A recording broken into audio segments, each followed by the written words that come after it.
윤석열 대통령에 대한 체포영장의 집행시한이 오늘 자정에 만료됩니다. 이제 10시간 정도 남았지만 사실상 영장 재집행 오늘은 무산됐다라는 관측이 나오고 있는데요. 네, 헌법재판소가 탄핵 심판에 속도를 올리는 가운데 탄핵 소추 사유 중 하나인 형법상 내란죄를 두고 공방이 거세지고 있습니다.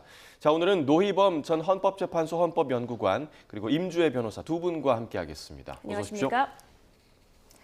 자, 일단 공수처가 이제 국수본에 윤 대통령 체포영장 집행을 일임하는 내용의 공문을 발송했다 이런 소식이 전해졌는데 이와 관련해서 조금 전 경찰에서 입장을 좀 밝혔습니다.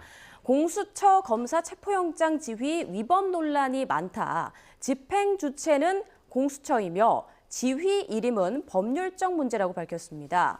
그러면서 제2첨 요구는 아니고 공조 체계를 유지하겠다 이런 방침을 거듭 밝혔습니다. 네, 그리고 앞서 이제 사건을 이미 공수처에 이첩한 상황이기 때문에 이 영장 청구의 주체는 공수처다. 그리고 이전의 사례를 좀 들었습니다. 검찰이 발부받은 영장을 경찰이 집행한 사례가 없기 때문에 그래서 공수처가 발부받은 영장도 만약에 경찰이 집행하게 되면 이 상황에선 법적 문제가 발생할 수 있다. 그렇기 때문에 이 문제 때문에 공수처가 영장 집행의 주체가 돼야 한다라고 지금 특수단은 주장을 하고 있습니다. 네, 그리고 공수처에서 협의를 마치기 전에 공문을 발송했다며 예상을 못했다라는 경찰의 입장이 있었고요. 추가 체포 시도는 공수처와 함께 집행하기로 했다. 그리고 공조본 체제에서 열심히 수사를 할 방침이며 제2첨 논의는 없다라는 내용까지 밝혔습니다. 자, 이 부분과 관련해서 좀 복잡하기 때문에 두 분께 좀 이제 설명을 들어봐야 될 것 같은데요. 네, 먼저 좀 연구관님 어떤 내용인가요, 이 내용이? 네, 우선 그 공수처 입장에서는 현실적으로 인력이 부족해서 사실 집행이 되지 않지 않았습니까? 네. 그리고 실질적으로 오늘 공수처 차장도 공수처의 현재 어떤 인력으로는 집행이 어렵다라는 것을 판단했고, 그래서 부득이 형사소송법 81조를 준용을 해서 국가수사본부에 체포영장의 집행을 이제 지휘를 한 건데요. 물론 이제 공수처 입장에서는 이 형사소송법 81조, 그다음에 200조 6 그 체포영장에 준용하는 규정에 따라서 일단은 지휘를 한 겁니다. 집행지휘입니다. 집행지휘. 그 점에서는 법적인 근거는 분명히 있다라는 거고, 지금 국수본의 어떤 입장을 보면 지금까지 검사가 청구한 영장에 대해서 지금 경찰이 그 집행한 예가 없기 때문에 이제 그런 예가 없어서 법적인 좀 논란이 있다, 뭐 그런 주장인 것 같습니다. 근데 저는 하여튼 뭐 그러면서도 경찰 국수본에서는 공조본 체계하에서 이 사건에 대해서 공수처와 협력해서 계속적인 그 수사를 진행하도록 하겠다라는 그런 입장을 밝혔거든요. 그 점에 대해서는 이제 국수본에 대해서 좀 긍정적으로 평가를 하고 싶습니다. 왜냐하면 이 사건이 사실은 현직 대통령에 대한 체포영장의 집행이었고, 또 이렇게 경호처가 이 정당한 법 집행을 저지할 것으로 전혀 예상을 못했다는 거거든요. 그리고 사실은 이거를 집행을 하지 못한 공수처나 뭐 경찰을 이렇게 비판하기보다는 사실 대통령과 대통령 경호실을 비판하는 게 맞다고 봅니다. 그렇지만 하여튼 이번 체포영장 집행과 관련해서는 공수처가 하여튼 주체가 돼서 경찰이 적극적으로 협력을 해서 최대한 빨리 적법한 법 집행 절차가 이루어지기를 바라는 마음이고요. 지금 그러니까 공수처나 좀 국가수사본부 입장에서도 이런 뭐 관행이 있었냐 없었냐 이런 것들을 너무 그 자질구레하게 따지지 말고, 지금 대의는 가장 본질은 적법하게 발부된 체포영장을 집행하는 것, 그리고 이 내란 범죄 사건에 대한 수사가 신속히 이루어져야 된다는 점은 분명하지 않습니까? 그런 점에서 지금 국수본이나 공수처나 지금 바로 협력 관계를 계속적으로 유지해서 법 테두리 내에서 빨리 체포영장을 집행하는 것이 맞다라고 생각합니다. 자, 오늘 이 사안과 관련해서 그러니까 집행의 주체를 누구로 하느냐, 이와 관련해서 이제 윤 대통령 측에서도 입장이 나왔거든요. 뭐 이게 뭐 하청을 하는 거냐 뭐 이런 입장까지 나왔는데 윤 대통령 측 입장은 어떤 건가요? 그렇습니다. 이와 관련해서 윤석열 대통령 측에서는요, 이걸 마치 공사 하청 주는 것처럼 전체의 일부를 뚝 떼어내서 경찰에 다시 이 부분만 너가 하라 이렇게 넘길 수 있는 부분이 아니다라는 입장을 밝혔습니다. 앞서 말씀 주신 것처럼요, 공수처가 이 영장의 집행 부분을 경찰로 넘긴 그 근거가 되는 건 일단 공수처법에서 형사소송법을 준용할 수 있도록 하고 있고, 이 형사소송법 제81조를 보면 이 영장 같은 부분에 대해서 검사의 지휘 하에 이 사법경찰 관리가 집행할 수 있다라는 규정이 마련되어 있는데, 이 사법경찰 관리 결국 경찰이기 때문에 우리 지금 공수처도 우리가 지휘를 해서 이 영장을 집행하는 부분은 경찰에게 입임할 수 있다라는 논리를 취하고 있습니다. 이 자체가 법적으로 어떤 큰 문제가 있다라고 보기보다는 지금까지 앞서 설명해 주셨던 것처럼 경찰이 만약 영장을 신청하게 되면 검사가 청구하고 집행은 경찰이 해오는 것이고요. 예. 만약 검사가 신청한 영장의 경우에는 검찰 내부 조직에서 일단 이렇게 집행을 담당하는 인원들을 두고 있기 때문에 검사가 집행을 하게 됩니다. 그러니까 지금 일관된 논리로서 공수처에서 영장을 신청을 했으면 공수처 안에서 해결할 문제다. 네. 이 집행만 분리할 수 없다라는 입장이고, 윤석열 대통령 측에서도 이 부분을 문제 삼으며 이게 적법하지 않다. 이런 부분에 법적인 문제가 발생할 수밖에 없다는 주장을 하고 있는 상황입니다. 네, 그리고 조금 전 경찰에서 추가 체포 시도를 공수처와 함께 집행하기로 했다. 이런 내용이 있었는데, 그러면 앞으로 이제 대통령에 대한 체포 시도 추가적으로 할 거다 이렇게 이해가 되거든요. 이건 언제쯤으로 예상해 볼 수 있을까요? 일단 추가적으로도 시도를 하겠다고는 밝히지만 앞서 발부됐던 이 체포영장의 유효기간이 예. 오늘 12시까지입니다. 그렇죠. 이미 지금 오후를 지나고 있는 시간이기 때문에 몇 시간 남지 않았고 현실적으로 이 기간 안에 다시 한번 어떤 이 체포를 시도할 것은 좀 어려워 보입니다. 다만 어쨌든 공조수사본부라는 이 틀 안에서 경찰도 공수처도 지금 함께 일을 하고 수사를 하고 있는 상황이기 때문에 어떤 방식으로든 지금 공조를 하겠다는 입장은 지금 공고한 것으로 보이거든요. 그러니까 이 영장의 유효 기간을 이제 연장하겠다 이런 입장을 지금 밝히고 있는 만큼 그게 어떤 방식이 되었든 준비를 거쳐서 다시 한번 집행에 나설 것으로 예측이 되지만 이것이 이미 한번 무산되었기 때문에 섣불리 시도하기는 어려울 것 같고요. 좀 내부적으로도 어떤 방식으로 공조를 하겠다는 것인지, 그렇다면 누가 정말 집행의 주체가 되겠다는 건지 이런 부분은 좀 협의가 필요해 보입니다. 네, 이 경찰, 그러니까 공수처의 체포영장 집행 일임과 관련해서 여러 지금 비판의 목소리들이 계속해서 공수처를 향한 비판의 목소리가 나오고 있거든요. 애초부터 의지가 없었던 거 아니냐, 왜 그걸 경찰에 또 넘기느냐, 이런 그 비판에 대해서는 변호사님 좀 어떻게 좀 보십니까? 저는 공수처를 비판만 할 수는 없다고 봅니다. 공수처는 나름대로 적법한 절차에 따라서 최선을 다해서 지금 수사를 하고 영장 집행을 하려고 노력했는데 대통령 경호실에 이런 강력한 저항이 있을 것으로 예상을 미처 못했던 부분이 있었고요. 실제 우리 전 국민이 실황 중계로 보지 않았습니까? 그런 점에서 공수처를 비난만 할 수는 없고, 그리고 현실적으로 오늘 공수처 차장도 얘기를 했습니다만 공수처 전체 인원이 약 50명 정도에 불과하고 이 영장 집행에 그 가동할 수 인원이 약 30명 정도에 불과합니다. 예. 아무리 그 사법 경찰관들의 어떤 보조를 받는다 하더라도 지금 약 200~300명 가량 있는 경호실의 어떤 저항을 뚫고서 영장을 집행하는 데 일정한 한계가 있다는 점은 분명히 있다는 점이고요. 그렇기 때문에 공수처는 지금까지도 이제 영장 집행을 경찰에 지금 위임을 하면서도 수사는 여전히 주체가 되겠다라고 분명히 얘기를 하고 있고요. 예. 지금 상당한 부분 지금 체포영장이 집행되지 않아서 대통령에 대한 수사가 진행되고 있지 않을 뿐이지 나름대로는 내부적으로 이미 다 그 신문 사항도 이미 다 마련해 놓고 있다고 하지 않습니까?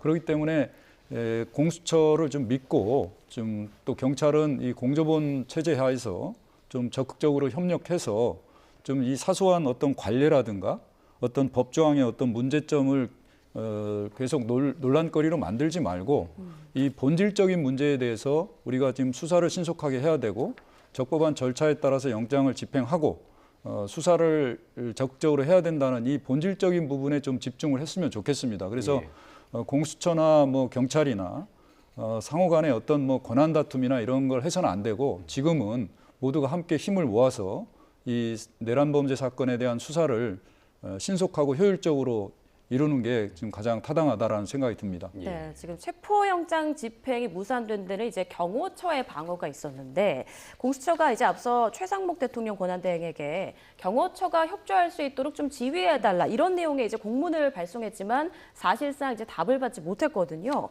최상목 대행이 지금의 상황을 어느 정도 정리할 권한, 어느 정도 선까지 있다고 보세요?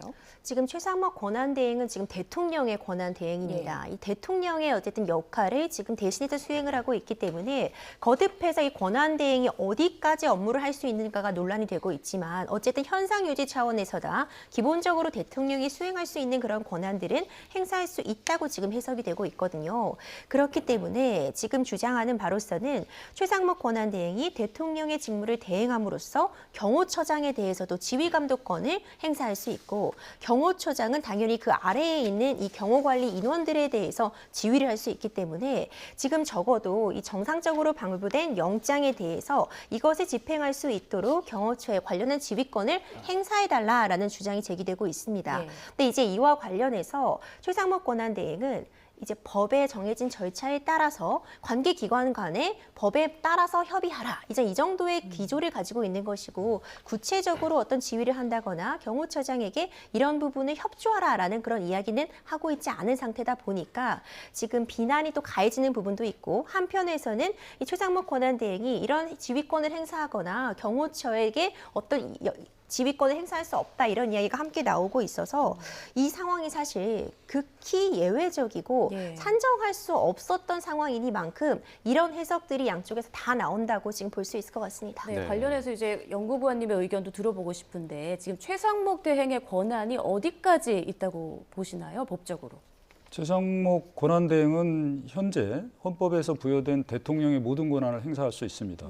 행정의 수반으로서 당연히 지금 대통령 경호실도 대통령 경호실에 대한 지휘감독권도 가지고 있고 대통령실뿐만 아니라 대통령 관저에 대한 어떤 모든 책임자로서의 어떤 권한을 가지고 있거든요. 지금 공수처에 의해서 적법하게 청구돼서 발부받은 법관의 영장이 지금 집행되지 않는 상황에서 또 경호실에서는 그것이 적법하지 않다는 취지로 해서 경호법에 따라서 지금 저항을 하고 있지 않습니까? 그런 상황이고 또 공수처에서는 또 공수처장이 최상목 대행한테 지금 경호실에서 적극 협조하도록 하라고 지금 요청을 하고 있음에도 불구하고 최상목 대행이 이런 어떤 지시를 하지 않는 것 그 자체는 상당히 큰 문제가 있다고 봅니다. 지금 일국의 대통령으로서 지금 국가기관 상호 간에 법 적용에 있어서 어떤 지금 갈등을 일으키고 있지 않습니까? 그리고 기본적으로 보면 대통령이 지금 내란 범죄의 수괴로서 혐의를 받고 있고 법원에 의해서 적법하게 발부된 영장이 집행되지 않고 있는 상황에서 당연히 대통령이 경호처장한테 얘기를 해서 지금 영장이 적법하게 발부되도록 협조를 하라고 당연히 지시를 해야 되는 것이 맞다. 저는 이게 생각이 되고요. 지금 아무런 지시를 하지 않음으로써 지금 대한민국의 어떤 사법체계가 제대로 작동되지 않고 있어요. 그리고 많은 국민들이 불안해하고 있습니다. 그렇기 때문에 대통령의 어떤 권한을 대행하는 사람으로서의 어떤 헌법상의 책무를 다해야 될 필요가 있다. 그리고 지금 이런 혼란 상황이 계속되는 것은 사실상 최상목 권한대행이 제대로 권한 행사를 하지 않고 있다는 점도 큰 문제점이라고 저는 생각이 됩니다. 그래서 하루빨리 이 수사와 어떤 재판 절차가 제대로 이루어질 수 있도록 본인에게 부여된 권한을 제대로 행사를 하는 것이 맞다라고 생각합니다. 해야 할 일을 지금 하지 않고 있다라고 의견을 내주셨고 또 이제 뭐 공수처의 이런 그 협조 요청에는 최 대행이 지금 침묵을 하고는 있지만 지난 3일에 그 체포영장 집행 시도 때 경찰의 경호처 인력을 지원하라라는 최 대행의 요청이 또 있었다고 합니다. 그런데 이 부분에 대해서 경찰청장 직무대행이 요청에 응하지 않았는데 이 부분 항명죄에 해당할 수 있습니까? 어떻게 보십니까? 저는 지금 법관이 발부한 그 영장을 집행하는 것이 정당한 공무집행 아니겠습니까? 그 정당한 공무집행을 방어하기 위해서 경호실에서 예.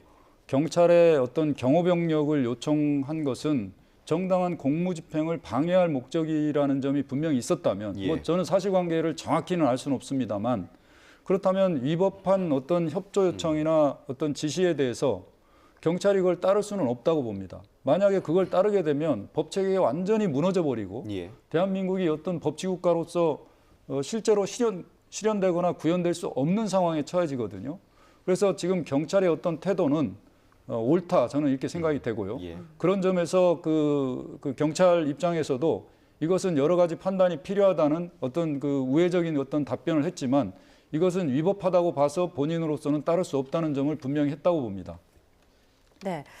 자, 이제 변호사님 의견도 좀 들어보고 싶은데 일각에서는 항명 아니냐라고 주장하고 있고 이호영 경찰청장 직무대행은 오늘 항명이라고 생각하지 않는다 이렇게 밝혔습니다. 그러면서 적법 절차대로 하라고 서울청구와 협의했다 이런 내용도 밝혔는데 여기에 대해서 어떻게 생각하십니까? 그렇죠. 결국 적법 절차대로 하라는 당연히 원칙적인 그런 이야기를 서로 핑퐁 게임으로 돌려가면서 말하고 있는 상황이라고밖에 평가할 수 없을 것 같습니다. 국민들의 입장에서 정말 혼란스러울 수밖에 없는 상황인데 경호처에서는 지금 현직 대통령의 지위를 유지하고 있는 상황에서 이런 체포영장에 대한 어떤 집행을 막을 의무가 있다고 경호처에서는 밝히고 있고요. 이와 관련해서 이제 추가적으로 어떤 경찰 인력의 배치를 요청을 하고 최상목 권한대행이 이에 대해서 적법하게 방식으로 협의해봐라 이런 의견을 개진하고 있는 상황이기 때문에 결과적으로 우리가 어떤 헌법사를 봤을 때 입법자들도 예측할 수 없었던 이런 상황들이 연속적으로 발생을 하면서 많은 부분들이 법에 정해진 그 내용에 벗어나 있고 이 부분을 해석의 영역으로 끌어들어오게 되면서 각기 다른 입장을 가지고 있는 사람들이 자신이 원하는 방식대로 이런 법 적용을 좀 해석하고 있는 것이 아닌가 이런 비판을 사실 피할 수 없는 상황으로 보입니다. 네, 알겠습니다. 자, 말씀 나누는 중에 지금 속보가 하나 들어왔습니다. 친부를 살해한 혐의로 무기징역을 선고받은 김신혜 씨의 재심 선고에서 또다시 무죄가 내려졌다는 소식 들어왔습니다. 광주지방법원 해남지원은 오늘 오후 존속 살해 혐의를 받는 김 씨의 재심 선고 공판에서 무죄를 선고했습니다. 네, 재심이 결정된 지 9년 만인데요. 김 씨는 지난 2003년 3월 전남 완도에서 수면제를 탄 술을 아버지에게 먹이고 시신을 유기한 혐의로 무기징역이 확정이 된 바 있습니다. 하지만 김 씨는 당시 수사 과정에서 경찰의 강압성과 위법성이 있었다며 재심을 신청했고요. 법원은 2015년 재심 개시를 결정을 했습니다. 자, 김 씨에 대한 변호, 재심 전문 변호사인 박준영 변호사가 맡았습니다. 네, 계속해서 두 분과 함께 법적 쟁점들 지켜보고 있는데 이 박종준 경호처장이 이례적으로 카메라 앞에서 자신의 입장을 밝혔습니다. 내용 듣고 이야기 이어가겠습니다. 사법 절차에 대한 편법, 위법 논란 위에서 진행되는 체포영장 집행에 대해 대통령의 절대 안전 확보를 존재 가치로 삼는 대통령 경호처가 응한다는 것은 대통령 경호를 포기하는 것이자 직무유기라고 판단하였습니다. 만약 이러한 판단에 오류가 있다면 저는 어떠한 사법적 책임도 감수하겠습니다.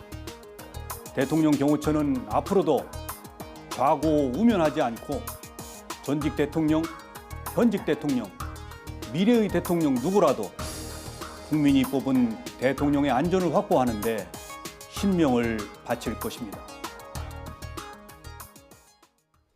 네, 대통령 경호처장이 이렇게 카메라 앞에서 본인의 입장을 나타내는 게 상당히 이례적인 것 같은데요. 입장 발표 좀 어떻게 들으셨나요, 연구관님? 저는 동의하기 어렵습니다. 우선 지금 체포영장의 어떤 집행이 위법 또는 편법이기 때문에 대통령 경호법에 따라서 경호를 하겠다는 거 아니겠습니까?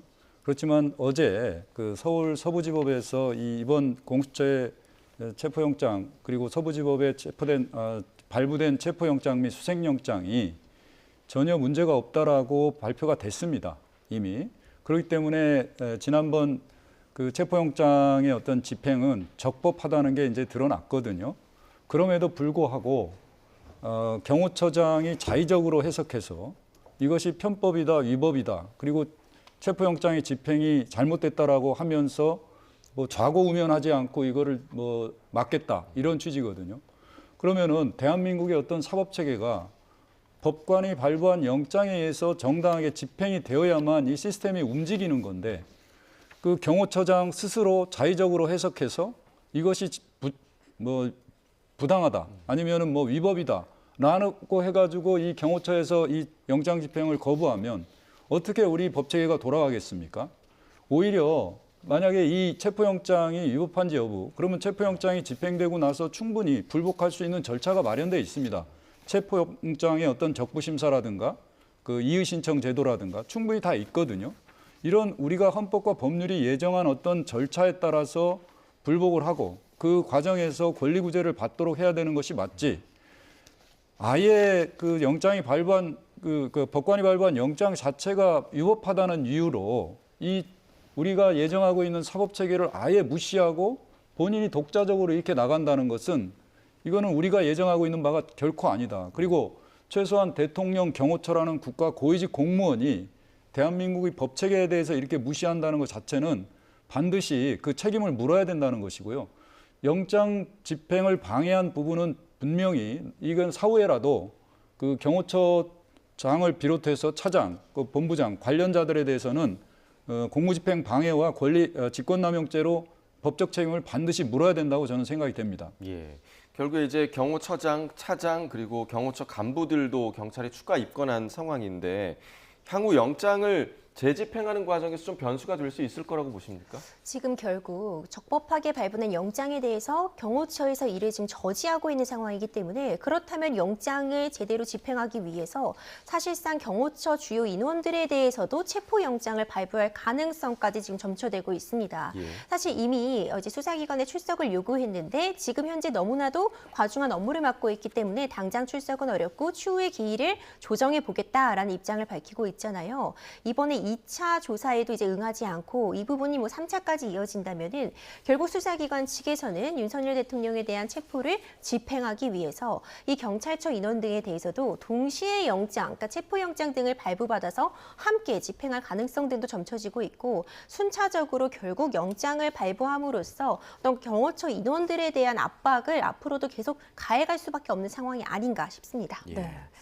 자, 경호처가 앞으로는 어떻게 나올지 좀 지켜봐야 하겠습니다. 이제 일단 노희범 전 헌법재판소 헌법연구관님은 오늘 여기까지 좀 말씀 나누겠습니다. 오늘 감사했고요. 고맙습니다.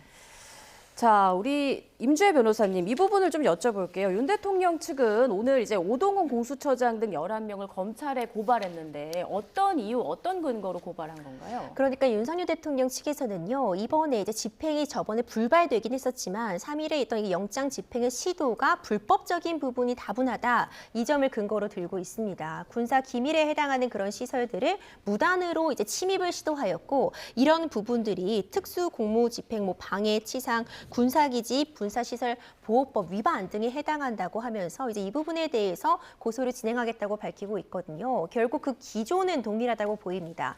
윤석열 대통령에 대한 체포 시도가 불법적인 부분을 포함하고 있기 때문에 이 불법적인 체포를 가담한 인원들도 그 불법성을 띠고 있다. 지금 이런 논리를 취하고 있다고 평가가 됩니다. 네. 이 불법에 대한 주장에 대한 그 연장선상에서 체포와 수색영장 집행을 불허해달라 이렇게 서부지법에 이의 신청을 윤 대통령 측에서 또 내기도 했거든요. 근데 이것도 기각이 됐잖아요. 법원이 다 조목조목 반박을 했죠. 그렇습니다. 윤석열 대통령 측에서 지금 이미 체포영장이 발부가 되었는데 이제 유효기간이 7일이 있으니까 시간을 두고 집행을 시도하려는 그런 상황이었거든요. 이에 대해서 이 체포영장 발부가 문제가 있다고 하면서 이의 신청을 했습니다.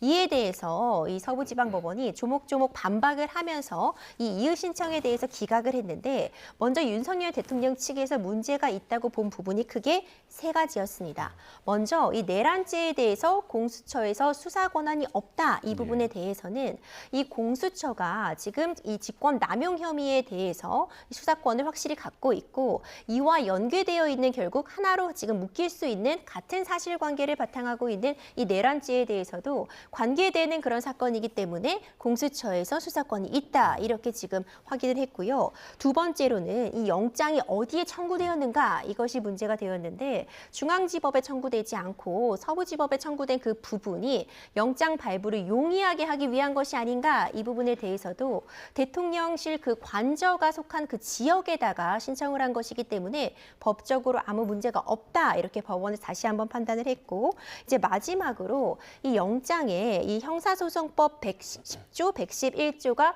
적용이 예외다라고 이제 언급을 한 부분에 대해서 이 형사소송법 제110조, 111조가 앞서서도 이 대통령실에서 이 압수수색에 대해서 거부했던 군사상 기밀이나 공무상 기밀에 해당하는 그런 지역에 대해서 압수수색을 하려고 할 때는 그 지역을 지금 관할하고 있는 장의 승인을 받아서 수색해야 된다 이 조항인데 이번에 이 압수영장은 아니었지만 윤석열 대통령의 신변을 확보하기 위해서는 결국 그 장소에 들어가서 수색을 해야 되기 때문에 체포영장과 함께 이 수색영장이 발부가 되거든요. 예. 이 수색에 대해서 군사상 기밀이나 좀 기밀에 해당하는 부분이라 수색영장이 원래는 허가가 있어야 되는데 이 장의 허락이 없이도 들어갈 수 있는 것처럼 이 110조, 111조 적용이 예외되는 것으로 기재된 부분이 윤석열 대통령은 입법자가 정한 상황을 법관이 예외로 할 수 없다라고 주장했지만 예. 법원에서는 이것은 법령 해석 내의 문헌으로서 충분히 가능한 부분이었다라고 이제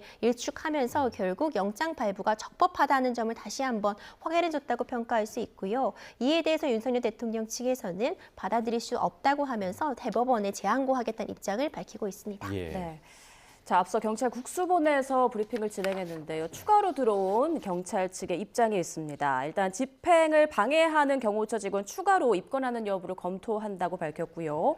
2차 영장 집행을 막아서는 경호처 직원을 적극 체포하겠다 이런 말도 있었습니다. 네, 그리고 대통령실 인사와 국무위원들에 대한 질문도 있었던 것으로 보이는데요. 정진석 대통령 비서실장과는 출석 날짜를 현재 조율 중이고 또 한덕수 총리와 관련해서는 2차 출석 요구 뒤에 날짜를 조율 중이다. 이런 속보가 함께 들어왔습니다. 네. 자, 윤 대통령 측 대법원에 재항고하는 방안을 검토하겠다면서 이제 불복을 시사했는데 재항고한다면 법원이 받아들일 가능성 어떻게 보십니까? 물론 재항고가 다 받아들여지지 않는 것도 아니고 경우의 수는 50대 50이라고 볼 수 있겠지만 일반적으로 일단 이 재항고가 일반적으로 다 인정되는 것은 아니다 이렇게 볼 수 있습니다. 그러니까 영장이 적법했다라고 판단받을 가능성이 지금으로서는 더 높아 보이긴 하는데 다만 지금 가장 좀 법적으로 문제가 될 수 있는 부분은 이 형사소송법 110조와 111조의 적용의 예외를 영장에 기재한 부분이라고는 볼 수 있을 것 같습니다. 이 형사소송법 입법자가 예견하고 있는 이 상황에 대해서는 적어도 군사상 기밀이나 공무상의 어떤 중요한 정보를 가지고 있는 그런 경우에 압수수색에 어떤 예외나 제한을 두고 있는데 이것을 과연 판사가 해제해 줄 수 있는 것이냐 이 부분에 대해서는 다시 한번 논의할 가치는 있어 보이거든요. 물론 이에 대해서 일단 1차적으로 법원에서는 이 형사소송법 110조, 111조에서 군사상 기밀이나 어떤 그런 공무상의 기밀은 그 대상에 대한 부분이지 그 장소, 그 기밀이 있는 장소에 대해서 무조건적으로 압수수색이 불가능하다는 것은 아니다. 그렇기 때문에 문제가 없다는 취지로 일단 입장을 밝혀서 이 부분도 지금 이른 논리가 충분히 수긍은 가는 상황이지만 어쨌든 윤석열 대통령 측에서는 이 부분을 근거로 해서 다시 한번 재항고는 청구할 것이라고 봅니다. 자, 이번에는 헌법재판소 이야기도 좀 해보겠습니다. 그러니까 대통령에 대한 탄핵소추 사유에서 내란죄를 제외하는 것을 두고 공방이 거세지고 있는데요. 관련 녹취 함께 들어보겠습니다. 계엄과 관련한 일련의 행위가 내란죄, 직권남용죄, 특수공무집행 방해 등 형법상의 범죄에 해당한다는 주장은 철회한다는 그런 취지신가요? 사실상 철회한다는 주장입니다. 그리고 헌법 위반의 관점에서 한정해서 판단을 구한다 이런 취지. 그렇습니다. 사실관계는 그대로 가져가고. 그대로 가져갑니다. 네. 소추 사유 중 내란죄가 중요한 자리를 차지하고 있습니다. 야당은 계엄 해제 후 바로 탄핵 소추안을 접수하면서 소추 사유로 내란죄를 적시하였습니다. 내란죄 성립을 토대로 이 사건 탄핵 청구에 이른 것인데 형법상 내란죄가 성립되지 않는 것이라면 탄핵 소추는 잘못된 것입니다.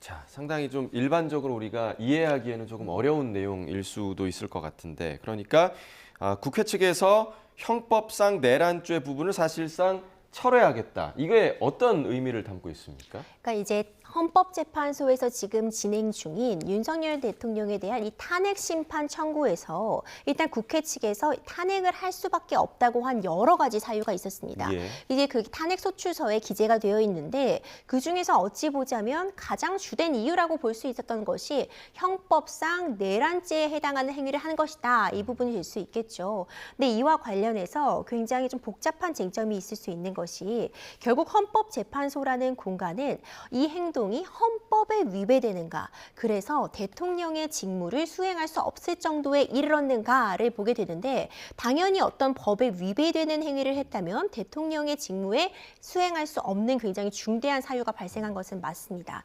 다만 이것이 형사적으로 처벌을 받는지 받을 수 있는 것인지를 판단하는 것은 헌법재판소가 아니라요. 결국 형사법원이 됩니다. 그러니까 최종적으로 헌법재판소에서 윤석열 대통령이 내란죄로서 책임을 져야 된다라는 판단을 하는 것이 아니라 지금 헌법재판소에서는 그래서 대통령직을 수행할 수 있는 거야 없는 거야를 판단하는 기관이거든요. 예.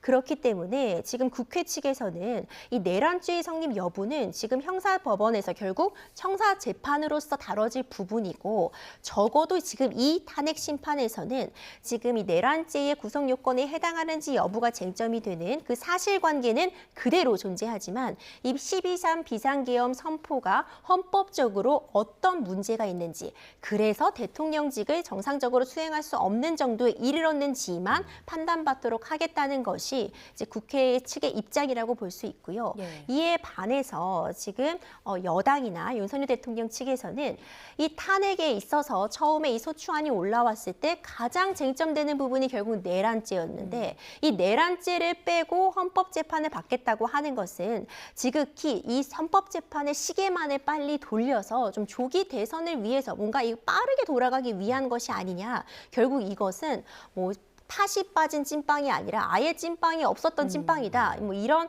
비유까지 하면서 문제 제기를 하고 있는 상황입니다. 예. 네, 관련해서 지금 여야가 첨예하게 맞서고 있는 그런 상황인데요. 관련 발언들 잠깐 듣고 오겠습니다. 예를 들면 제가 배우자한테 맞았어요. 예. 그죠?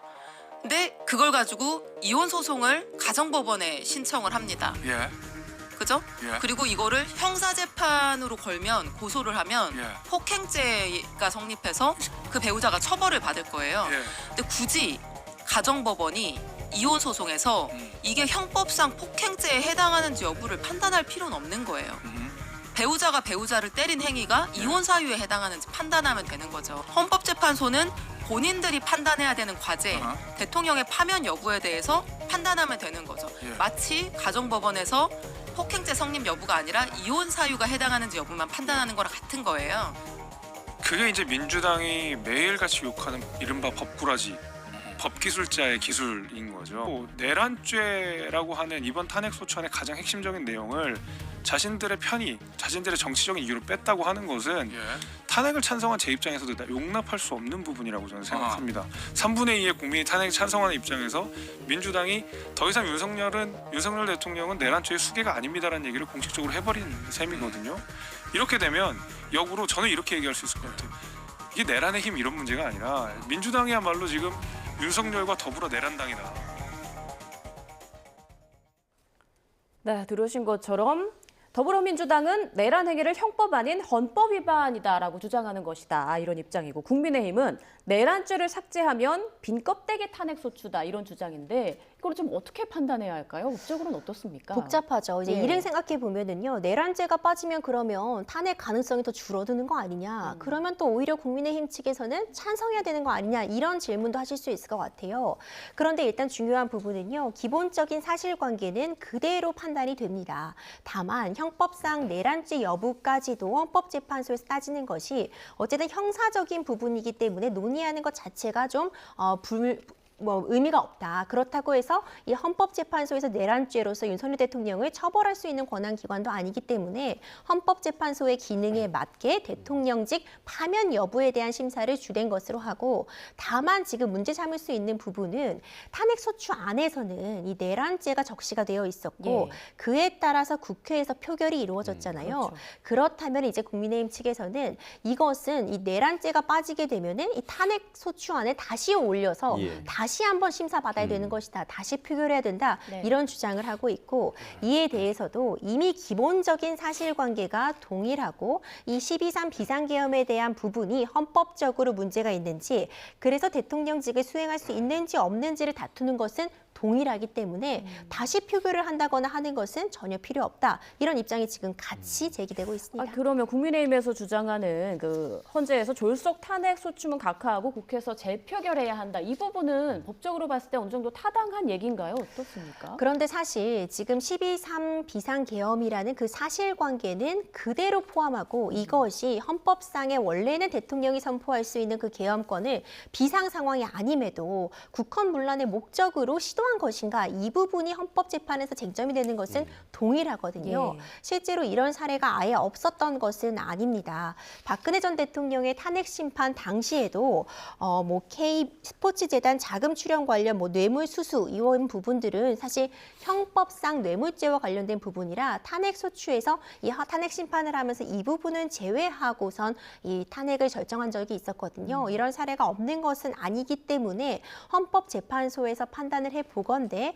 이것이 문제 없다고 본다면은 그대로 진행이 가능하고 다만 이제 변론 기일이 14일에 있을 예정이니까 헌법재판소에서 이 부분에 대한 정리는 확실히 하고 지나갈 것 같습니다. 네, 이 사안에 대해서 이제 국민의힘 같은 경우는 이재명 대표의 재판과 지금 연결지어서 또 비판을 하고 있는 그런 모양새인데 만약에 이 내란죄를 이 헌재 판단에서 좀 빼게 되면 실제로 속도가 확실히 빨라지게 되는 겁니까? 사실 탄핵 심판이라는 것은 늘어져서는 안 되는 측면이 분명히 있습니다. 이게 기일이 너무 오래 걸리게 된다면 지금 우리 뉴스만 보더라도 얼마나 혼란스럽습니까? 권한대행에 권한대행이 나오고 있고 경찰청장도 지금 권한대행입니다. 모두가 권한대행인 이런 상황이 결코 바람직하다고 볼 수는 없거든요. 당연히 헌법재판소의 시계는 헌법재판관들의 재판 지휘에 따라서 올바른 속도로 진행이 돼야 되는 것인데 다만 이제 내란죄 여부가 이 탄핵에서 쟁점이 된다면 형사적으로도 내란죄가 인정될지 말지는 굉장히 중대한 문제이고 관련자들에 대한 수사를 진행하고 재판이 진행된다고 해도 증인도 부르고 최종적으로 판단이 내려지기까지는 형사적으로는 시간이 걸릴 수밖에 없잖아요. 네. 그렇다면 헌법재판에서도 형사재판의 결과에 대해서 어느 정도 함께 발맞춰 가야 되는 측면이 있기 때문에 내란죄가 포함되었을 경우에는 시간이 조금 더 걸릴 가능성은 있어서 지금 당연히 그렇다 보니까 이제 여당 측에서는 이것이 뭔가 조기 대선을 위해서 어쨌든 무엇이든 빨리 진행하고자 하는 일종의 꼼수가 아니냐, 법망을 피해가기 위한 어떤 그런 하나의 수가 아니었느냐 이런 또 비판이 가해지고 있습니다. 자, 그러면 대통령 탄핵 소추에서 내란죄 부분을 뺄지 말지는 결국 헌재에서 결정을 그렇죠. 하게 되는 건가요? 어떻게 결정할 걸로 좀 예상을 해볼 수 있을까요? 그렇습니다. 일단 오늘 헌법재판소의 이제 브리핑에서 이 내란죄 부분을 빼라는 것이 헌법재판소의 어떤 입장이나 지위는 아니었다는 부분을 명백히 했잖아요. 예. 기본적으로 이런 부분들을 정리하는 과정이 저는 변론 준비 기일이었다고 봅니다. 네. 이 탄핵 심판이 무한정 늘어질 수는 없기 때문에 어디까지를 지금 재판을 다룰 것이고 어디까지 우리가 논의를 하겠다는 부분을 정리하는 과정을 거친 것이거든요.